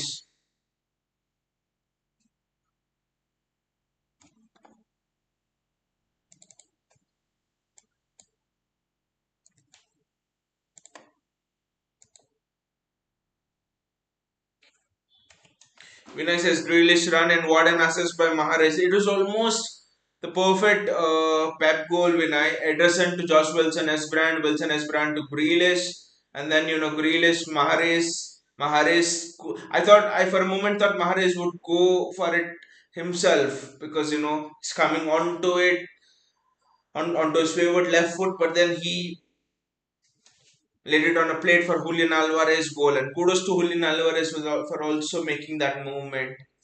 So it's almost that's a glimpse of what happens if you give Jack Grealish the freedom of running through the midfield. I think it is for runs like those that Pep Guardiola bought in Jack Grealish in the first place. It's runs like those that really unsettle the defenses. Cole Palmer there. Cole Palmer, wonderful dribbling. Cole Palmer, no one was there to attack the ball. What a pass from Cole Palmer there. Jack Grealish, that would have been the wonderful finish by Jack Grealish. 1-2s and he just tried to curl it in, right? Jack is looking in absolute top form here. But one thing, Jack Grealish actually wants a goal. I think the moment Grealish gets the goal, it's just gonna be another level. But Cole Palmer, right? What a wonderful piece of play from him. Honestly, if Haaland would have been there, that would have been another goal for Haaland over there. No one was there attacking it in the box, but the dribbling ability of Cole Palmer is just insane. It's unconventional, surely. It's not the usual one, but it's just superb what Cole Palmer is doing.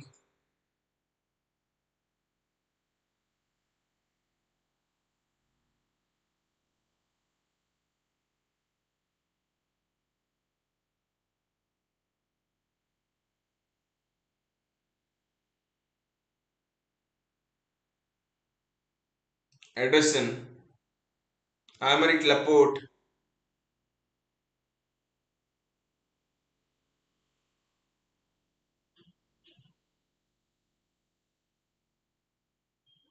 I just hope that Grealish gets a goal in this last 10 minutes. It could just do wonders for him. Rico Lewis is a player who's been put under most pressure since he's come on, but he's done well. He's done one, two mistakes, but still, he's recovered from them.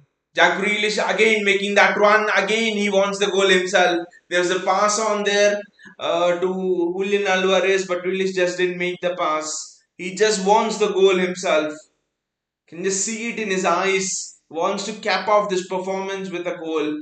That would just be something else for him.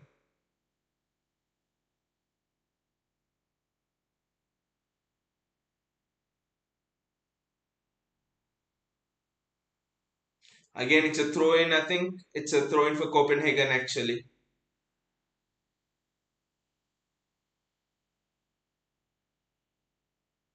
Stefan Ortega there behind Erling Haaland, and I'm wondering when will Stefan Ortega get a game.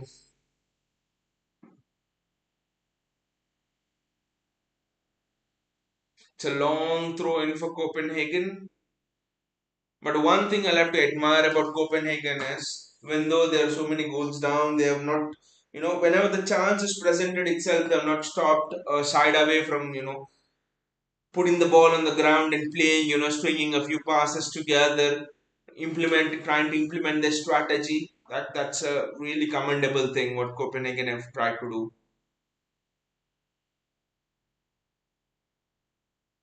Jack Grealish,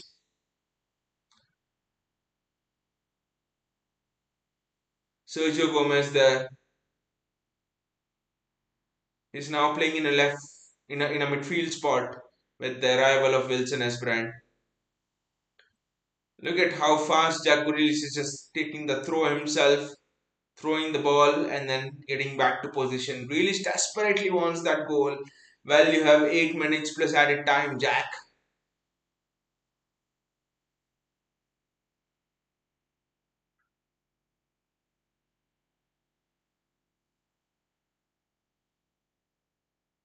Cole Palmer. Palmer's been majestic on the wing through the midfield everywhere. Josh Wilson is brand. What a run that is. What a cross that is. Wonderful, wonderful takedown by Josh Wilson as brand and Jack Grealish. Ah, Jack. Maybe it will not fall for you today, but again, Jack. It was almost a similar shot he hit against West Ham last season, right? And thank God it went in that time, but that was just inches away. But you'll have to say it was a very good piece of work by Josh Wilson as brand down that wing. Vinicius Mahrez first touch is out of this world. Mahrez first touch is just awesome. It's Jack Grealish is just not falling for him. There's this video on YouTube about Riyad Mahrez. I think Streets Don't Forget Mahrez at Leicester or something like that is the title of the video. And the video is 5 minutes long, showing Mahrez skills. At least 1-2 minutes they only show his first touches. How magical the first touch is. But I think at City we have at least two or three of them whose first touch is just out of this world. Bernardo Silva, Riyad Mahrez, Ederson. I wonder how good of a first touch Manuel Akanji's is. Because even Akanji's first touch looks to be very, very good.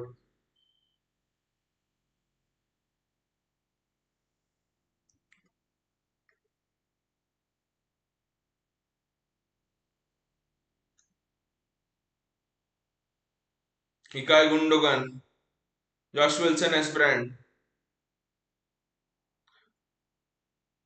Jack Grealish, Ilkay Gundogan, Josh Wilson as brand. The pass should have been into Jack Grealish, not ahead of him.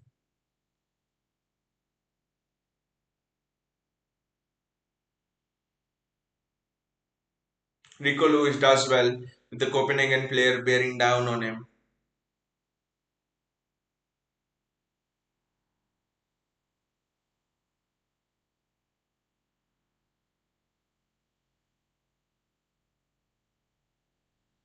Sergio Gomez, Josh Wilson Esbrand ahead of him. I think Wilson Esbrand is playing inside and Sergio Gomez is now playing outside. Very interesting tactics from Pep again.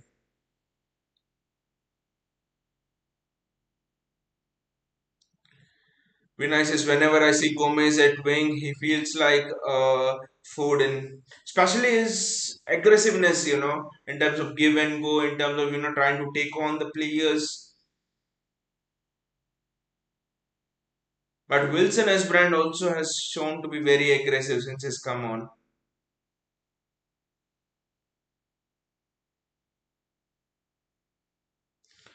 Copenhagen player has gone all the way to City's right wing, but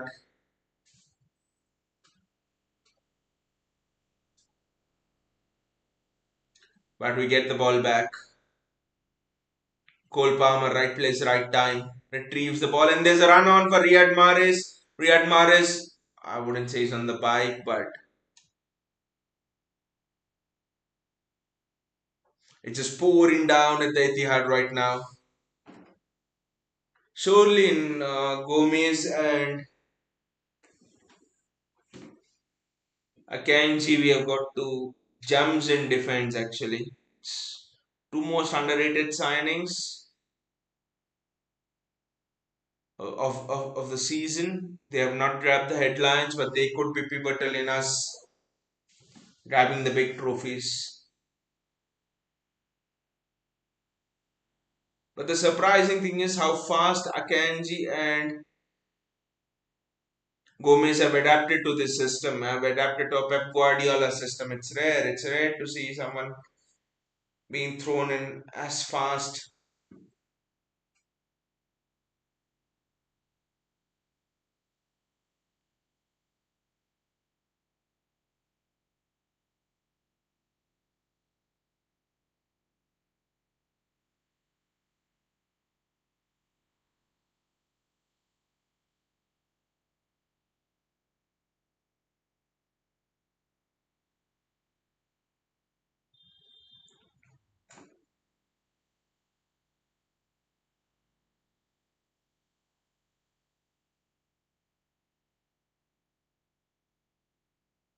Jack Grealish again. He wants a goal. He wants a goal. He's come so close, and on another day, I think Grealish should have had at least two goals. That chance in the first half, he should have actually put it off. Jack Grealish. All of us here that we were wondering about the same question. How did Jack Grealish miss that? It was bang on at the center. Either side of the keeper, that's a goal for Jack Grealish. Josh Wilson as brand.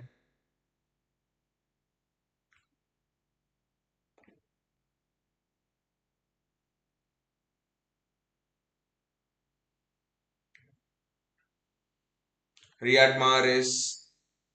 Ikay Gundogan. Riyad Mahrez.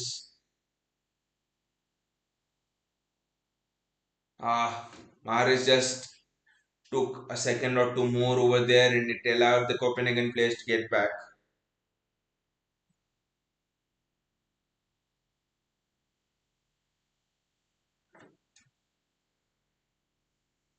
I think even though Pep made so many substitutions, unlike in the United match, we have not let the tempo of the game drift away from us. We have controlled the game throughout. We have dictated and whose half ball should be when. So Pep will be happy with the control the youngsters have maintained on the game. Especially Cole Palmer has been very, very good. Good run by Julian Alvarez, but the keeper was there first to the ball.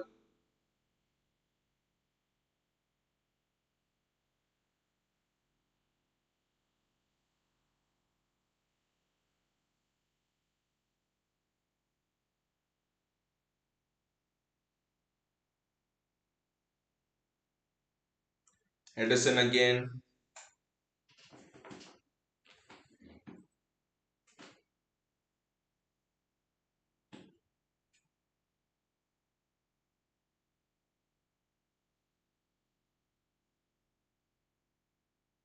Jack Grealish. Almost a beautiful ball from Jack Grealish.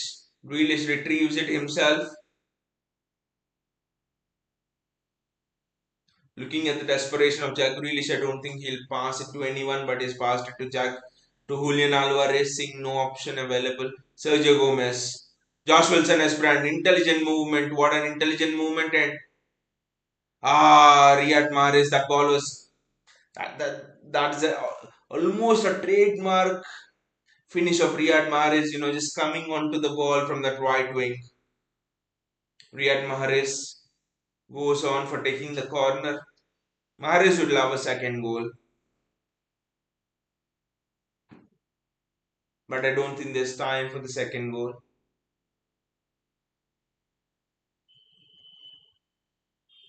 What a hit by Sergio Gomez! What a hit! What? Look at that! That too on the volley. What a hit! And that's the end of the game. But I mean, just even to have the audacity to attempt that hit, you need to have so much of a technical quality over there. Riyad Mahrez doing what he did against United last season in the derby. He scored a similar way again from a Kevin De Bruyne corner kick. And Sergio Gomez almost did it, but more or less smooth game in which there were tests in the game. There were moments when we had to string, we had to be at a very high tempo, we had to play fast passes, fast 1-2s to open up Copenhagen. I thought they defended very well. They had a structure to the defense. They had plan on how to break when the ball falls their way, Copenhagen. It's just that we proved too much for them. Our intensity, I would say, proved too much for them. Today, it's not been about the star quality or something. Yes, Haaland shown, the star quality shown, but today I think it's all been about, team ethic, been about playing those 2-3 triangle passes. I mean, two I mean, knitting those 2-3 passes in triangles together, moving the ball forward in that way. Gundogan passing it very fast. For me, Gundogan passing it very fast has been one of the hallmarks of today's game. I know in the derby also it was there, but today, I mean, it was almost, Gundogan He all the audacity he showed in terms of passing so fast from a CDM position is very very good. It almost reminds you of Busquets. When Busquets, Xavi, Iniesta, that triangle was there at Barcelona 08-09 when they were at their absolute best. So that's what Gundogan reminded me today in that position. But for Cole Palmer, I think I'm impressed by Cole Palmer's performance in the second half. It's just been very aggressive. It's just been a performance full of confidence. It's been a performance where Cole Palmer again was like, yes, I belong here, because some of his performances in the Premier League matches and stuff, when he's been given chance this season, have even in the international, even in the preseason, some of his performances were like, oh, if I lose the ball, the gaffer will tell me something. If I make a mistake, maybe the gaffer will bench me for the next two matches. It's been something like that. But today it's been like, I will show the gaffer what I'm made up of. Who am I? I'll play to my strengths. Doesn't matter if I do any mistakes. So I think the attitude of Cole Palmer today has been a big change, and he's just been superb in the midfield position. He's been superb. He's just drifted all around the field, Cole Palmer, and he's just been excellent in whatever he did today. Cole Palmer for me. Josh Wilson as friend again. His inventiveness is something else. His in-game intelligence, to forge out movements is something else. For example, the last movement, the last pattern of play before the ball went out for a corner. If you look at it, Josh Wilson as brand innovates. He invents space over there when there was none. He goes back and he drags the opposition defender out of position, and then he runs into that space for Sergio Gomez to pass it into. So good intelligence from Josh Wilson as brand for me. Liked it. Rico Lewis for me was, he did a couple of mistakes, but he again recovered from it. We didn't learn much about Rico Lewis, especially in this match. I know he's had 20-25 minutes to showcase what he has got, but most of the play was down the end of Sergio Gomez. Most of the play was down the end of Josh Wilson as brand. So Rico Lewis didn't get much to show. But the one thing which impressed me about Rico Lewis is he commits mistakes on one or two occasions, and then he races back and he recovers from the mistake and he gets the ball back. And even after he's committed the mistake, he's still asking the ball the next time under pressure. This shows to me the character of the lad. Might be little details, but these little details are what they make big players. Vinay says PSG drawing with Benfica. PSG is just gone case, Vinay. I think the team is, they will tell you a new coach and it's a rebuild and all, but if we just bring 11 pieces of, at least 8, 9 pieces of selfish idiots, and maybe except Messi, all others are just like selfish over there in that PSG team mostly. So, and on top of it, Mbappe. So, I don't think they will need a manager. Mbappe will, for the salary they're giving him, I think Mbappe should be the sporting director. Mbappe should be the manager. Mbappe should be, he should be given three roles for the salary they're paying him. Absolute nonsense. So, and I've heard from some people as well who watch PSG because they're Messi fans and stuff, that they say that Neymar has been good, Messi's been Messi, but they have not been that good at all, PSG this season, even playing against ordinary teams in the League One, in the Liga. So, PSG, I don't see them as a big contender in the Champions League, but you never know. It's Messi being there, you can never write off any team that Messi is there in. But Sergio Gomez for me has opened the doors today in this match. He will play a lot of games in the Premier League, especially with Kyle Walker injured. The technique he's showing, the mentality he's showing, the kind of tactical flexibility he's showing, the most important attribute of the lot. Actually, think that Sergio Gomez is set for a long run in our squad. Football Freak says Rico Lewis is a baller. Are we ourselves developing a new fullback? Exactly, Football Freaks. I think Pep sees Rico Lewis as a natural successor to Kyle Walker, and this succession has to happen. Rico Lewis, Kyle Walker. The reason being, it's not again about money that we save money from a new uh, and don't buy a new fullback. That's not the case, but it's a it's the next step on where we want to go as a club.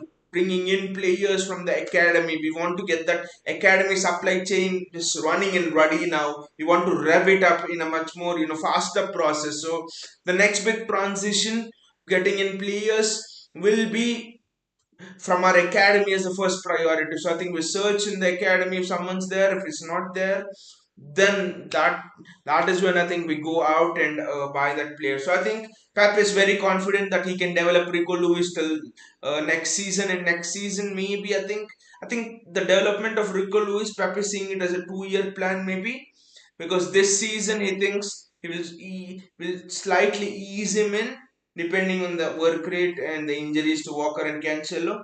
And the next season, I think Pep feels Rico Lewis could be ready to compete with Walker on a full time basis, and the season after that he'll be ready and he'll take over the baton from Walker. Football Cric's funny part, Pep played him in the midfield. I think that is usual. Even Pep played, for example, Phil Foden in the midfield, sorry, at the left back position, right? When Foden was slowly coming into the first team. I think Pep actually does that to make sure that you realize how important the other positions are, to make sure that how much of a gratitude you must have towards other positions. So I think, and also the tactical understanding and the intelligence of the play will in general also grow if you play players in different positions. They'll have understanding of the game as a whole, not just understanding their position. I think Pep has looked at the example of Trent Alexander Arnold, and because Rico Lewis is almost in a similar sort of a category, right? Okay, Lewis could be better defensively, but he's looked at Trent Alexander Arnold, and the mistake Klopp did with him is he only knows how to play one position. So Trent doesn't understand how much of work Jordan Henderson puts in to cover for him. For example, when he goes forward and leaves those gaping holes behind. So Pep thinks that Rico Lewis should not do that. Rico Lewis should understand how much the midfielders work their backside off to cover in if a fullback leaves his position or is out of position. So that's why I think Rico Lewis is being played in the midfield. And also Pep loves to play the inverted fullback thing, so he wants him to adjust. The main thing is understanding and paying gratitude to how much of a hard work the other position player is doing to cover you. Football fixes, but I'm seeing Wilson Esperan leaving soon. He isn't settled to the team yet, but we can try him on left wing. Uh, Football Critics, I think Wilson Esperan will actually get a lot of chances in the Carabao Cup, in the FA Cup, even in the Premier League matches. I see Wilson Esperan getting a lot of chances because Cancelo cannot play every game. Walker is injury prone. Pep will manage him and play him in the absolutely must games. Now it's between Sergio Gomez and Wilson Esperan. I can easily see them swapping and both of them getting a substantial amount of games this season.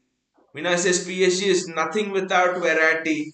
The midfield conductor is not spoken of much, but it's almost the same thing. With Chelsea, they're nothing without N'Golo Kante. The decline. Football fixtures. Last time Pep played a teenager directly into the first team was Foden, Messi, Busquets, and Roberto. Wow, that's actually quite an illustrious list. That's actually quite illustrious list. Wow. Football fixes, but Carabao Cup we got Chelsea. That is there, but I think the draws will become much more easier once we get past Chelsea. I think again you'll have to. I think if you think on the part of the other team as well, would both Chelsea and City want to play both of their first teams, knowing that they'll have Premier League or Champions League fixtures, Premier League fixtures on either end of the Carabao Cup fixture. I don't think even Chelsea will play the first team entirely. They're already thin on squad. So it's the same thing with us as well. So I actually think that there is a substantial chance that these youngsters actually get good playing time. But for me, I think Cole Palmer is a big talent. I'm actually seeing Cole Palmer being the replacement of Riyad Mahrez. Now, can he break through into the first team? difficult to see that because Foden has occupied that right wing position, Grealish on the left wing. But the thing with Cole Palmer is Pep is playing him in the midfield as well. So I think Palmer can play in across a multiple positions, false nine, midfield, on the wing. So it's actually very interesting from Cole Palmer. Football Kids says Kimmich as well as a teenager. That's a very, very illustrious list. Football Kids. I actually didn't know that. Wow, what a list that is. Foden, Messi, Busquets, Roberto and Kimmich. Wow, wow, that's a very illustrious list. So overall, I would say a very, very smooth game. Will uh, our young people got a chance, our youth got a chance. Sergio Gomez was very good. Alvarez, for all of his actions, I actually liked it. I mean, Alvarez could be both ways because he had a few loose touches, uh, like we were having the conversation about that. He was having few loose touches, but in the second half, I thought that his movement and his positioning was very, very good. It was absolutely supreme. So overall, a good game. Overall, game in which we tried out our youngsters and it all went well. And another 5-0 night. Enjoyed the quality of football today. Enjoyed the tempo of the game and the passing patterns between us. We suddenly look like a different monster. And may this continue as long as possible. Anyway, guys, if you like the video, please click on the bell icon, the like button, and also do subscribe to the channel to get notifications whenever we come out with new videos. And again, see you all, guys, and take care. It's been a wonderful night for City.